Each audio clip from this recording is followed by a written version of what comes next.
Okey, Assalamualaikum warahmatullahi wabarakatuh. Selamat petang. Okey, abang dan kakak. Hari ni saya nak jual sebiji kancil ni, kancil 850 Nah, depan kita ni ada kancil 850. So kancil ni dah fully restore dah fully buat. Dah tak ada apa nak buat dah. Aircon semua, tayar apa semua, cover rim baru, cat baru, engine pun dah macam baru. Apa yang saya dah buat, saya dah cat baru kereta ni. Kereta ni saya dah cat warna biru warna biru baru, nampak.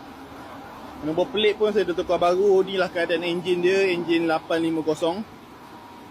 Keadaan enjin dia boleh tengok ni lah enjin 850 yang saya dah buat. Adalah sikit-sikit yang mana saya dah tukar, ada yang saya dah tukar, yang mana bocor kita dah buat. Cuma tank ni saya dah tukar, tank ni masih elok, nampak kuning je tu. So ni lah rupa dia. Kereta ni saya cat luar saja, dalam saya tak cat, tapi saya dah buat bagi kemas lah. So abang boleh tengok pada bahagian luar dia.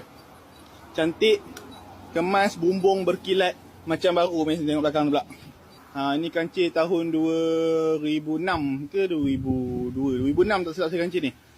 So kancil ni memang cantik lah. Memang kemas, abang boleh tengok sendiri.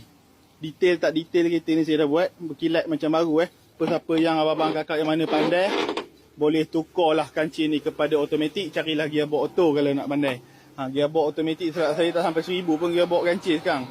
So dalam dia memang fully lah saya dah buat, abang tengok kerusi, bumbung, semua saya dah buat, abang tengok bumbung. Memang macam baru kancil ni. Kancil ni memang saya dah buat, abang tengok dah trim dia. Dah macam baru dah. Semuanya saya dah buat balik, tak ada apa abang nak kisahkan dah. Cuma tinggal bawa je. Semua kancil ni manual saja. Ramai sekarang tak tahu. Kalau ada yang berminat, PM saya untuk dapatkan kancil ni. Kancil ni steering pun saya dah balut. Boleh tengok pada bahagian tengah dia. Ni bahagian tengah dia, kemas, cantik. Kursi ni sebenarnya saya dah cuci kursi ni. Jangan fikir saya balut ni sebab kursi ni buruk Kursi ni cantik, saya saja balut sebab ada pembalut dia.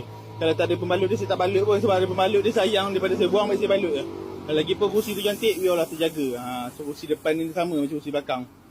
So ini saja pada bahagian belakang dia. Boleh tengok bahagian atas dia semuanya kemas. Semua saya dah buat balik manual. Kat sini Swiss semua lengkap lagi, tak ada yang tercabut. Yang mana pecah ni saya dah tukar baru Ni dah tukar baru. Semua 4-4 ada. Tak ada yang lobos, tak ada yang pecah, meter pun cantik Yang mana kita dah cuba buat balik. So itulah dia sedikit yang saya dapat kongsikan untuk kancil ni. So berminat PM saya laju-laju. Okey. So itu saja. Kalau mahal abaikan, kalau murah PM saya. Okey. Kalau mahal abaikan. Jangan kita komen yang bukan-bukan. Kita komen yang baik-baik saja. Semoga kita semua dimurahkan rezeki, dipermudahkan urusan. Okey.